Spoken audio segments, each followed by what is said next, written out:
Բարև ձեզ, եթերում բացարձակ արժեքն է, իսկ այսօրվա իմ հյուրը դերասանուհի Անահիտ Մութաֆյանն է։ Բարև ձեզ, Անահիտ։ Բարև ձեզ։ Ուրախ եմ ձեզ տեսնել իմ տաղավարում։ Ես շնորհակալ եմ հրավերի համար։ Անահիտ, զրույցը ուզում եմ սկսել ամենաթարմ եւ թերևս ձեզ համար շատ կարեւոր նորությունից։ Դուք այսօր հիմնել եք բարեգործական ընկերություն, որը կոչվում է Արցախի ձայներ։ Ուզում եմ բացեք փակագծերը ու պատմեք, թե ինչ գործունեություն եք ծավալում։ Ուրեմն այսօր չեմ հիմնել Արցախի ձայն մշակութային բարեգործական նախագիծը սկսեցինք 2023 թվականի դեկտեմբերի 25-ին մեր առաջին համերգն ունեցանք։ Ես չէի լինի, եթե հանգիստ տեղում նստեի ու Արցախի ու արցախցիների համար ոչինչ չանեի, դա իմ վերքն է, իմ ցավոտ թեման է։ Ուրեմն հավաքվեց խումբ երգիչ երաժիշտներ, որը վերնագրվեց այսպես Արցախի զարկերակ։ Արցախի ձայնը Հայաստանում ներկայացնում է Արցախի զարկերակ խումբը, մենք փորձում ենք պահել Հայաստանում Արցախի մշակույթը։ Արցախյան երգեր, Արցախյան ոգի, միշտ այսպես եմ ասում եմ այստեղ փորձեր անենք, որ մի քանի տարուց համերգը տանք Ստեփանակերտում ու ես այդ մեծ հույսը ունեմ, բացի համերգային ծրագրերից, անցյալ տարի ամռանը 50 արցախցի պատանիների համար կազմակերպվեց ազգային ճամբար նոյեմբերյանի կոտ գյուղում, մեկ շաբաթ մեր արցախցի երեխաները կտրվեցին, պատանիները կտրվեցին, այս հոգսերից կտրվեցին համացանցից, որը լիքն է հակաարցախյան ատելության խոսքով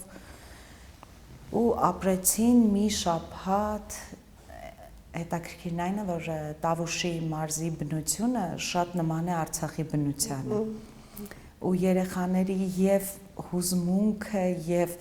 ինչ-որ կարոտի զգացում կար այնտեղ, որ իրենք այդ բնության մեջ են, իրենք իրենց մի պահ զգացին Արցախում, ինչի համար ես չգիտեմ ինձ շատ լավ եմ զգում։ Ինձ էր աչքերում համենայն դեպս այդ բավարարվածության զգացումը ես տեսնում եմ։ Անահիտ, իհարկե շատ գովելի գործունեություն եք ծավալում, բայց այս ամենը ունի նաև հակառակ կողմը։ Դժվար չէ ամեն անգամ ապրել, վերապրել, տեսնել այդ երեխաներին, որքան էլ որ բոլորս ենք ապրում այդ ամենը, որևէ մեկը չի կետ մի վայրկյան չի մոռանում մեր կորուստը, բայց դուք սերտ շփման մեջ եք։ Ինչպես եք կարող լինելով այդ թեմայով այդքան էմոցիոնալ հավաքել ձեզ ու դիմանալ։ Գիտեք, ամբողջ խնդիրն է, որ երևի դա իմ մարդկային տեսակն է։ Ես սիրում եմ անընդհատ իմ ցավը փորփրել։ Եթե ես չփորփրեմ այդ ցավը, ինձ թվում է, որ ես մոռանում եմ։ Իսկ եթե ես մոռանամ, ես ինքս ինձ չեմ ների։ Արցախը իմ բացարձակ արժեքն է, հայրենիքը իմ բացարձակ արժեքն է ու չգիտեմ, ես պիտի անընդհատ այդ վերքը փորած պահեմ, որ ես մռմուռը զգամ, ես որովհետև ինքս ինձ մեղավոր եմ զգում այդ մարդկանց առաջ։ Գուցե ինչ-որ մի բան սխալ եմ արել, գուցե անտարբեր եմ եղել, որ մենք այսօր եկեք կանգնել ենք այս իրավիճակի առաջ։ Դրա համար դա ոնց որ նաև ինձ պատիժ է։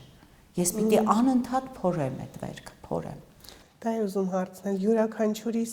մոտ կարծես թե այդ մեղքի զգացողությունը կա, որքան էլ որ մենք գիտակցում ենք, որ հանուն արդարության մեզանից ոչինչ կախված չէ, բայց այդ մեղքի զգացողությամբ ապրում ենք, շարունակում ենք ապրել։ Այդ երեխաների աչքերին նայելը կարծում եմ ձեզ համար ավելի բարդ է։ Բարդը նրանում էր, երբ որ սեպտեմբերի 24-ին առաջին ընտանիքը եկավ 2023 թվականի փոքրիկ Տիգրանը, որը 8 տարեկան էր, երբ դիմավորեցի իրեն, ասացի, դե գիտենք ինչ իրավիճակով են եկել տեղ հասել, ասացի Տիգրան ջան, ինչ ես ուզում։ Ասաց կամփետ եմ ուզում։ Պայուսակումս շոկոլադ կար, այդ պահին տվեցի, ասաց դու իմ ֆեյան ես։ Որից հետո Տիգրանը ջերմություն ուներ, մենք ընտանիքի հետ ես կապը պահում էի, շփվում էինք ու Տիգրանը զանգեց ինձ ու ասաց հիվանդ եմ, Փեյա ջան, ասի դե ասա Փեյան քեզ համար ինչ անի, Փեյա, ես իմ տոնն եմ ուզում, ինձ կարիս տանիս։ խոսքերը ավելորդ էր այդ պահին, խեղդվեցի, չկարողացա խոսել, չկարողացա ոչինչ անել, ինչ ասես երեխային։ Ոնց որ արդեն իմունիտետ եմ ձեռք բերել։ Երբ որ այս երեխաներին անընդհատ ես հույս եմ տալիս ու ասում եմ եկեք երազանքներ չպահենք, հա, եկեք նպատակ ունենանք, ու իմ ամեն խոսքից ես հասկանում եմ իրենք ոնց են ոգեշնչվում, երբ որ ասում եմ հեսա մյուս նոր տարին գնում ենք Շուշիում անենք։ Ճիշտ է, մեկը ինձ ասաց, որ ես ստախոս եմ, որովհետև ասել էի, որ 25 թվականի նոր տարին Շուշիում ենք դիմավորելու, բայց այդ հույսը կա իրենց մեջ ու պիտի խնդրեմ բոլորիս արցախցիների հույսը չկոտրել։ Դա գոնե մենք հասարակ քաղաքացիներս։ Գոնե նեգատիվով եւ վատ վերաբերմունքով չլցնենք նրանց օրը կամ համացանցը, ինչից օգտվում են նաեւ երեխաները։ Մի քանի օր առաջ մի դեպք եղավ ինձ հետ, նստեցի տաքսի, վարորդը հեռախոսով խոսեց, հասկացա, որ արցախցի է։ Ասի արցախցի եք։ Ձայն չի հանում։ Ասի հայրիկ ջան, հարց տվեցի, արցախցի եք։ Կիսաձայն, վախվորած։ Ասաց, հա։ Որ ասացի, վայ, ինչ լավ է։ Այդ մարդը հուզվեց։ Նոր նստել եմ մեքենա, տաքսի եմ նստել, նորից վարորդը արցախցի է, ձեր մոտ գալուց արցախցի էր վարորդը։ Ու ես հասկանում եմ, որ այդ մարդիկ իրենց հայրենիքում վախենում են, որ ասեն արցախցի են, որովհետև այդ համացանցի ֆեյքային հարձակում, այդ նեգատիվը եկել լցվել են, այսպես այդ մարդիկ իրենց հայրենիքում են, մենք պիտի հասկանանք։ Դա նույն բանը կլիներ, երբ որ ես Գյումրիից տեղափոխվեցի Երևան, ինձ ասային, եկել լցվել է։ Այդ նեգատիվը սարսափելի է։ Ու մանավանդ մեր օրերում, այս օրերում, որ չգիտենք, թե վաղը մենք որտեղ ենք հայտնվելու։ Ես միշտ ասում եմ, իրենք գոնե տեղ ունեին գալու, մենք ուր ենք գնալու։ Okay, Տավուշից կամած գալիս են, հիմա Սյունիքից կսկսենք կամած գալ, բոլորս կհավաքվենք Երևանում, բայց Երևանից ուր ենք գնալու։ Օդից կախված է մեր վիճակը։ Անետ, դուք ձեր խոսքում նշում եք, որ հույս եք տալիս երեխաներին, հույս եք տալիս արցախցիներին, հետաքրքիր է, հոգու ամենախորքում դուք այդ հույսը ունեք։ Ես հավատում եմ։ Ես տեսնում եմ դա, ես վստահ եմ, որ գուցե ես չտեսնեմ, բայց մեր փոքրիկները տեսնեն, Արցախը տուն է գալու։ Որովհետև հիմար մի բան ասեմ, ես հավատում եմ երկնային բանակի ուժին, չի կարող իզուր լինել դա։ Այդ երկնային բանակը հզոր է ու որքան էլ այսօր ասեն, որ Արցախի էջը փակված է, Արցախի էջը երբեք չի փակվի հայի համար,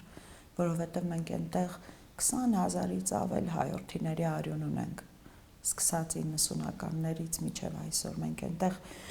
հայկական գերեզմաններ ունենք, մենք այնտեղ ունենք ամենակարևորը Սուրբ Ղազանչեցոնց ունենք, որը տուն կգա, չեն կարող ուրիշները տիրել այդ հողին, տուն կգան իրենք։ Իսկ ամենատպավորիչ պատմությունը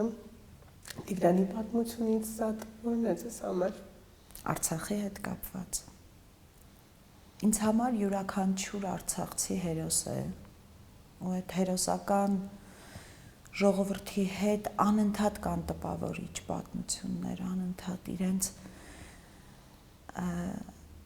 գորդեստ հայրեն այդ բառը չեմ կարող ասել, հպարտությունը, բայց չէ, այդ հպարտության մասին չի խոսքը, դա վատ բան է հպարտությունը, Աստվածաշնչյան 10 աններելի մեղքերից մեկն է, չէ, այդ իրանց վեհանձնությունը, հա, ավելի ճիշտ է, օրերին, որ եկան հոկտեմբեր ամիսն,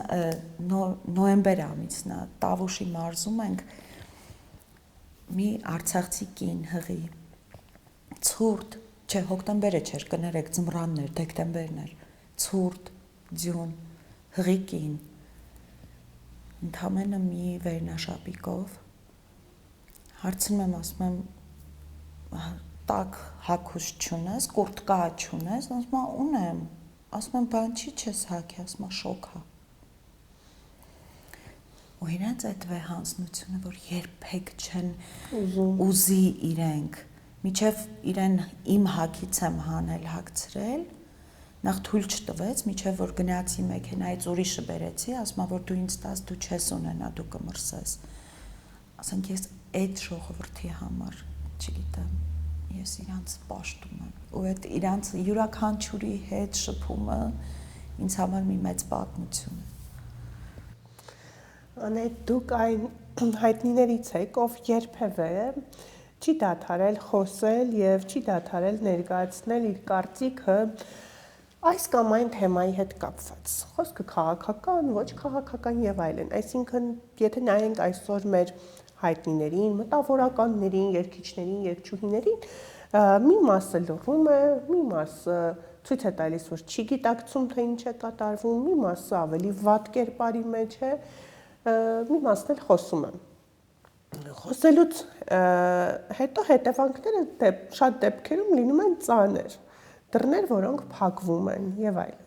Ուզում եմ հասկանալ ձեր կյանքում եղել են դռներ, որոնք փակվել են եւ ինչքան ցավոտ է եղել այդ փակումը ձեզ համար։ Ուրեմն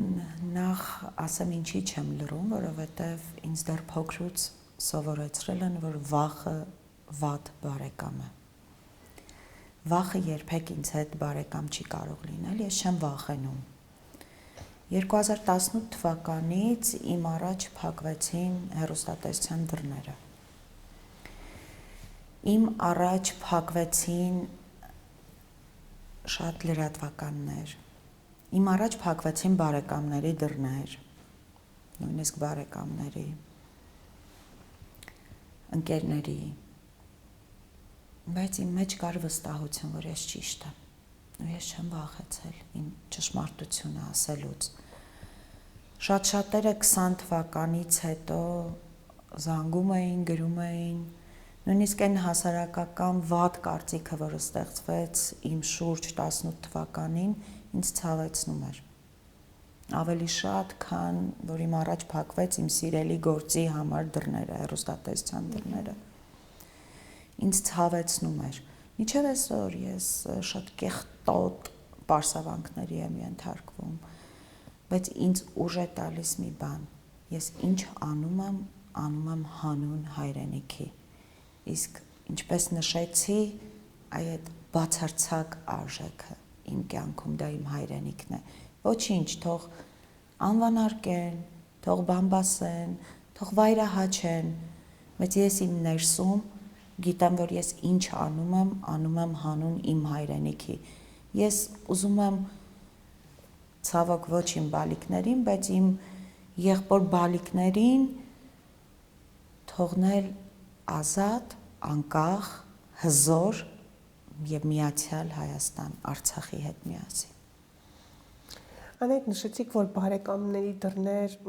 փակվեցին ձեր առաջ, գաղտնիք չեք բացահայտում եւ այսօր գրեթե բոլոր ընտանիքներում նմանատիպ խոչընդոտ, նմանատիպ խնդիր կա, նույնիսկ ընտանեկան բաժանություններ են եղել այդ թեմայի շուրջ։ Ուզում եմ հասկանալ, այդ ընթացքում մեծ կորուստ ունեցաք։ Եթե մարդկային կորստի մասին էր, ուրեմն այդ ժամանակ ես ինչ-որ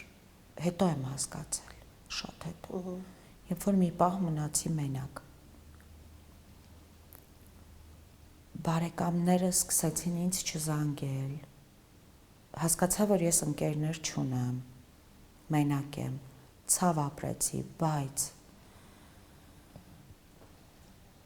հայրենավաճառներին պաշտպանողները ինձ համար այլևս մարդիկ չեն կարող լինել, որ ես հետո ցավ ապրեմ, մանավանդ 20 թվականից հետո։ Ես փառք Աստծո գտա համախոհներ, մարդիկ, ովքեր իմ նման են մտածում, հզոր մարդիկ, ովքեր ինձ նման ոչինչի առաջ չեն կանգնում հանուն իրենց հայրենիքի։ Ես այսօր ունեմ ընկերներ, ու միշտ ես այսպիսի մի բանով եմ առաջնորդվել, բոլորը ինձ ասում են, որ ես մեծամիտ եմ, որ ես այդպես եմ խոսում, թող լինեմ մեծամիտ, բայց ով ինձանից հեռանում է, ինքն է ինձ կորցնում, ես ոչ ոքի չեմ կորցնում։ որովհետև ոչինչ կարծում եմ չեք անում, որ հեռանան ձեզանից։ Ես ասում եմ իմ ճշմարտությունը, ու իդեպ իմ կյանքում միշտ դրա համար են ինձանից ընկերները հիմնականում հեռացել, որովհետև ես կեղծել չեմ սիրում։ Ես եթե ինչ-որ մեկին չեմ սիրում, ես դա անշնորհքություն է, բայց ցույց եմ տալիս, որ չեմ սիրում։ Ես միշտ ուղիղ եմ խոսել, միշտ։ Ճիշտ է, շատ բարդությունների առաջ եմ ես կանգնել։ Այդ իմ ուղիղ խոսելու պատճառով։ Բայց այդ եմ, եթե ինձ պիտի ընդունեն, թող ընդունեն իմ թերություններով եւ առավելություններով։ Եվ այդ կարծում եմ, որ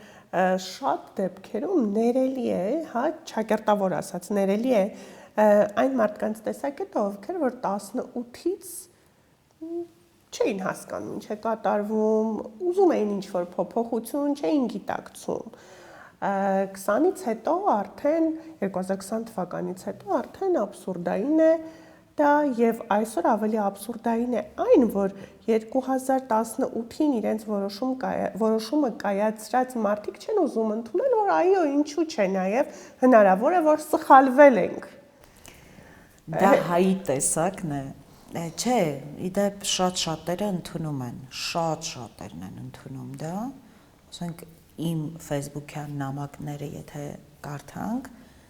նույնիսկ ներողություն են խնդրում։ 18-ին էյֆորիայի մեջ ընկած, բայց ոնց ասեմ, մեծատար Զ տառը գրել իմացողները։ Ես մի հումոր ունեմ, այսինքն ընկերներից մեկն է արել այդ հումորը ու ես էլ հիմա շարունակում եմ, ասում եմ, ես Նիկոլա Պաշտերին պիտի ստիպենք, որ մեծատար ձն ձեռագիր գրեն, եթե կարողացան, ուրեմն իրանք մի քիչ դեռ բան կա, էլի հույս կա, որ կփոփոխվեն իրանք։ Չեն ընդունում իրենց սխալը եւ մինչ այսօր մնացել են այս մարդկանց կողքին, նրանք, ովքեր առաջին դասարանը գնացել են մինչև հունվար ամիս, այսինքն Այբենյանն էլ լրիվ չեն սովորել։ Այդ մասան է։ Բայց այն գիտակից մասան շատ-շատերն են, որ ուշքի են եկել։ Որտեղ կան դեռ էյֆորիայի տակ մնացածները, որոնք ինձ համար, ինչպես ասացիք, դա ինձ համար աններելի է։ 18 թվականին հասկացանք էյֆորիա, ինչ որ կրեատիվ փողոց, երիտասարդները այդ կրեատիվության համար էին դուրս գալիս, որոշ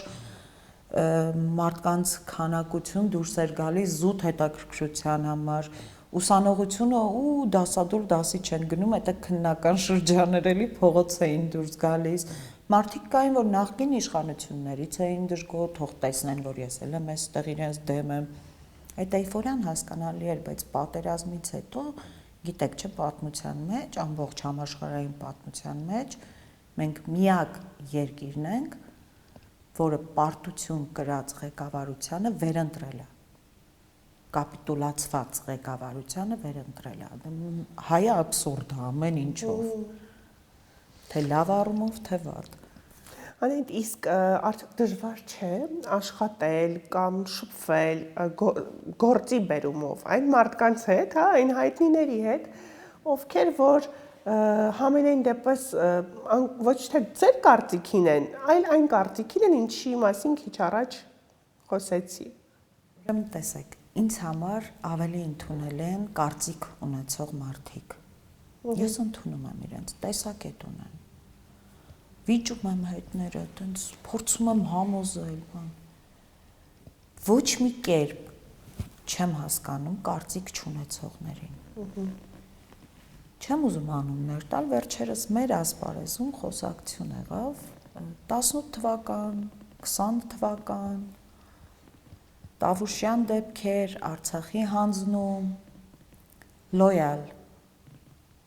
որ հարցնում է, ասում է, չես ուզում խառնվել, գոլեգաներից մեկ էր ասում էր, ես թատրոնական եմ։ Ու գոլեգաս իմացավ վերջին օրենքի փոփոխության մասին, որ հարկ պիտի վճարի եւ պիտի հայտարարագրի, նոր որոշեց, որ ինքը թատրոնական չի։ Մի քանի այդպիսի թատրոնականներ տրանսպորտի թանկացման դեմ բորբոքվեցին։ Այսինքն սեփական գրպանին կպնելուց նոր սկսում են։ Բայց էլի ոչինչ չարեցին, ուղղակի խոսեցին, անցավ գնաց։ Ես ասում եմ ինձ համար ավելի հաճելի է խոսել ինչ որ մի տեսակետ ունեցող մարդու հետ, ով ունի տեսակետ։ Ես ընդունում եմ այդ մարդուն։ Հիմա ինձ համար ընդունելի է այդ տեսակետը, ընդունելի չի, բայց մարդը ունի տեսակետ։ Չեմ ընդունում ոչ այդ նեյտրալ մասային, որը ամենավտանգավորն է, անտարբերությունը ամենավտանգավորն է։ Որովհետև հայտնիների շրջանում եւ մտավորականների գործը համենայն դեպս պատերազմից հետո մեծ էր։ Կարելի էր ինչ-որ մի բան շարժել։ Ես միշտ օրինակ եմ բերում 88 թվականը, երբ ես փոքր էի, սկսվեց Արցախյան շարժումը, ընդամենը 4 տարեկան էի, բայց ես հիշում եմ ու ինձ համար դա ազդեցիկ էր, երբ ուսանողությունը սկսեց նստացույց անել Արցախյան շարժման համար ու առաջնորդ չկար ուսանողներին, Ազատության հրապարակում, օպերայի հրապարակում հարթակ բարձրացավ Սոս Սարգսյանը։ Այո։ Նահապետը, այսպես ասած։ Այսօր մենք լռում ենք, մենք չունենք նահապետ, ունենք։ Ես չեմ կարող ասել չունենք նահապետ, ուղղակի տեսեք վախի մթնոլորտ։ Իրանք անտարբեր չեն, ես համոզված եմ, որ իրենք անտարբեր չեն, մեր մեծերի մասին եմ խոսում։ Ուղղակի այդ ներքին ինչ-որ վախն է, որ իրանք ստիպում է լռել։ Այս ամենից զատ ինձ հետաքրքիր է Անահիտ Մութաֆյանի ինչը կարող է հիասթափեցնել։ Եթե խոսենք գլոբալ հիասթափության մասին։ Ես այնքան լավատես մարդ եմ, փորձում եմ ամեն վատ բանի մեջ լավը տեսնել, հարցը տվեցիք, ես հասկացա, որ ես իմ կյանքում գրեթե չեմ հիասթափվել։ Գուցե եւ նրանից է, որ միշտ անվտանգության բարձիկներս բացած եմ պահում, չեմ հավատում, ես ինչ որ մեկին կամ ինչ որ մի բանի շատ պիտի հավատամ, որ չլինի հիասթափվեմ։ Չի եղել։ Ես ուժեղ մարդ եմ։ Ոչ մի բան ինձ չի կարող հիասթափեցնել, հա, պահի տակ կարող է ինչ որ մի բան չստացվի, թևաթափ լինեմ, բայց ես չգիտեմ այդ ինչ ուժ է գալիս իմ մեջ, ես մի անգամից ինձ հավաքում եմ։ Այս Արցախի ձայն նախագծի հետ կապված շատ է եղել, ասենք համերգը նշանակված մնացել է 3 օր, դաշնամուր չենք կարողացել գտնել, թավջութակ չունեն, դե Արցախից են եկել, են սկզբի շրջանը չեն բերել իրենց գործիքները, այս ինչը չկա, այն ինչը չկա, թևաթափ եմ եղել, բայց ընդ Անահիտ հավաքի քեզ, դու պիտի գնաս առաջ, իմ մոտ հիասթափություններ ենքան քիչ են, այսինքն չեն լինում ընդհանրապես։ Դուք այն դերասանուհին եք եւ այն հայտնիներից եք, ով եթե խոսենք հիասթափության մասին, պետք է խոսենք նաեւ անձնական կյանքի մասին, ում անձնական կյանքը փակ է։ Այսինքն համենայն դեպս ինձ չի հանդիպել ձեր մասին ասեկոսներ եւ ինֆորմացիաներ։ Հետաքրքիր է, ինչպես եք կարողանում դա փակ պահել եւ ուզում եմ այսօր ինչ-որ բացառիկություն մտցնենք մեր զրույցի մեջ եւ մի փոքր բացեք փակագծեր, ինչ է կատարվում այս բան ձեր անձնական կյանքում։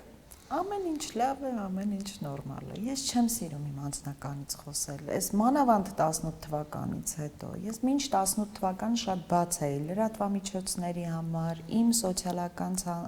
կայքերում, ցանցի կայքերում, մի խոսքով Instagram, Facebook շատ բաց էի։ Իմ հուզմունքների մասին էի խոսում, իմ ուրախությունների մասին էի խոսում, ուղղակի 18 թվականից հետո, երբ որ իմ անվան շուրջ է, տես ինչի սիրուհին այն, ինչի սիրուհին այն, ինչի ընկերուհին է, սենց ես հասկացա, որ յուրաքանչյուր մարդու անձնական տարածքը պետք է փակ լինի։ Ու այնքան ճիշտ է դա։ Չնայած հիմա այդ փակ լինելու պատճառով էլ բամբասանքներ լինում։ Բայց ոչինչ, այդ բամբասանքները թող լինեն, ինտրիգա է մտցնում, բայց իմ անձնական կյանքում ամեն ինչ լավ է, ես սիրում եմ, ես սիրված եմ, ես երջանիկ եմ։ Իսկ ընտանիք կազմելու դեպքում կխոսեք այդ մասին, թե ոչ։ Այստեղից կարող ենք այլ եզրակացություններ ունենալ։ Թողնում եմ ձեզ, ինչ ուզում եք խոսեք։ Կադրից դուրս տա կխոսենք։ Անահիտ, եւ ես հիշում եմ ձեր տարբեր հարցազրույցներ, տարբեր ժամանակահատվածներում արված, երբ խոսում են ձեր լրագրողը հարցնում է ձեր երեխա ունենալու մասին, դուք մշտապես նշում եք, որ ձեր կյանքի նպատակն է, հա, կամ երազանքն է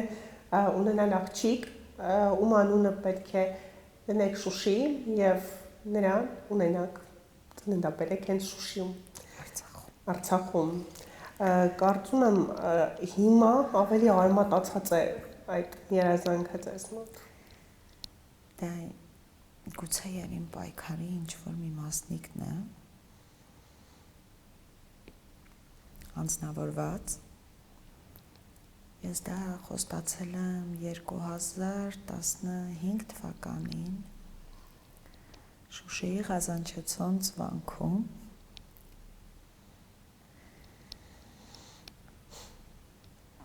Գուցե եւ հիմնական մասը անձնավորված է, որ ես հավատում եմ կամ պայքարում եմ, որ շատ շուտ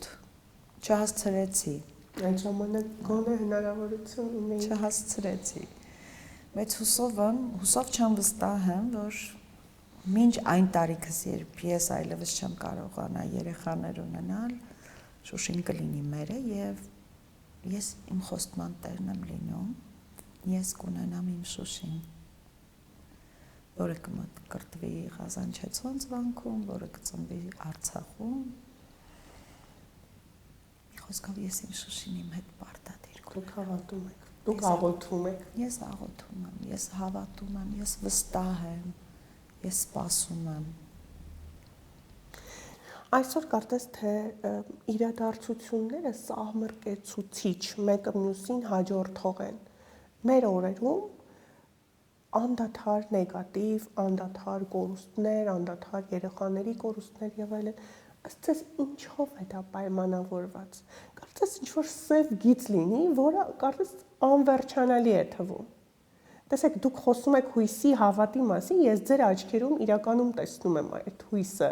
շատ դրական եք տրամադրված, բայց երբ որ նայում ենք մի քայլ առաջ, օր-օրի ավելի վատն է երևում։ Ըստ ձեզ ինչով է դա պայմանավորված։ Որտե հիմնական մեղը եւ արդյոք ելք տեսնում եք։ Ես ելք տեսնում եմ, ելքը նախ պատճառը ասեմ, ինչից է։ Երբ որ կարդում ենք Աստվածաշունչ, այնտեղ գրված է, որ Նոյան տապանը կանգ առավ մի լեռի վրա, որը շատ նման է մեր Արարատին, ու կան վարկածներ, որ դրախտը եղել է Արցախում։ Ու հիմա տեսեք, մենք Աստծո ընտրյալ ազգն ենք, բայց մենք հեռացել ենք Աստծուց։ Մենք սկսել ենք պտտել սատանայի անիվը։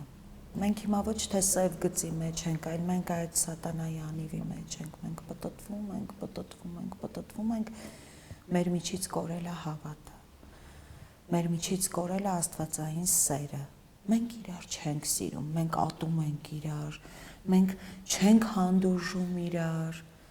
Մենք դա ունի մի բացատրություն, հեռացել ենք Աստծուց, իսկ երբ որ զավակը շատ վատ ձևով հեռանում է իր ծնողից, ծնողը չի ներում այդ զավակին։ Ու հեռացել ուր ենք ընկել, այ պիտի կանգնեցնենք այդ անիվը։ Այդ անիվը պիտի կանգնեցնենք մեր հավատքով։ Բացի, տեսեք,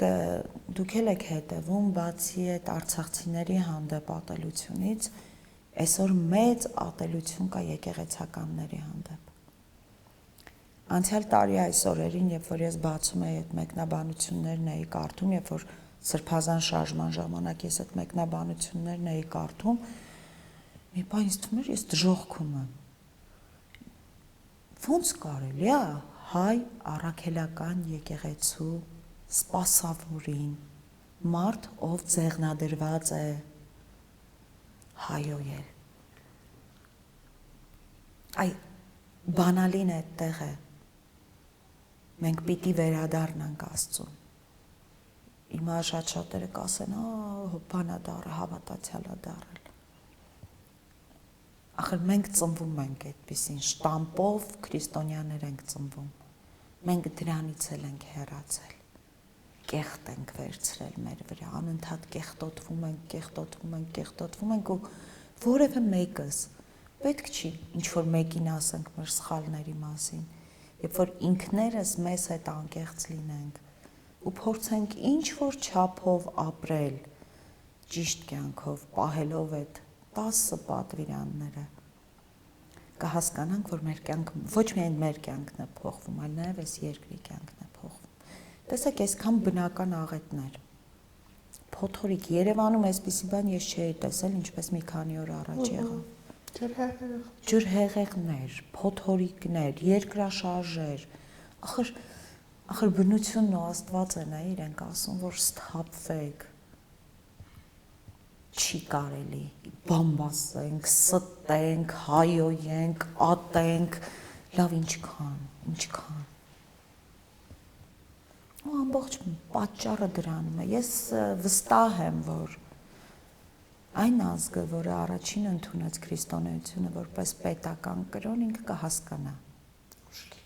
ուշքի կգա, որ ինքը պիտի աղոթ քանի, ինքը պիտի փոխվի։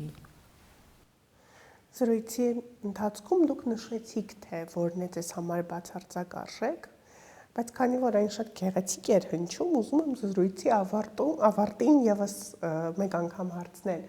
որն է ձեզ համար բացարձակ արժեք։ Հայրենիքը։ Շնորհակալ եմ անկեղծ հետաքրքիր զրույցի համար։ Ձեզ եմ շնորհակալ։ Իմ այսօրվա արտաքին տեսքի համար շնորհակալություն եմ հայտնում Իսահակյան 14 հասցեում գտնվող Aga Image ստուդիոյին։ Եթերում բացարձակ արժեքներ։ Կհանդիպենք։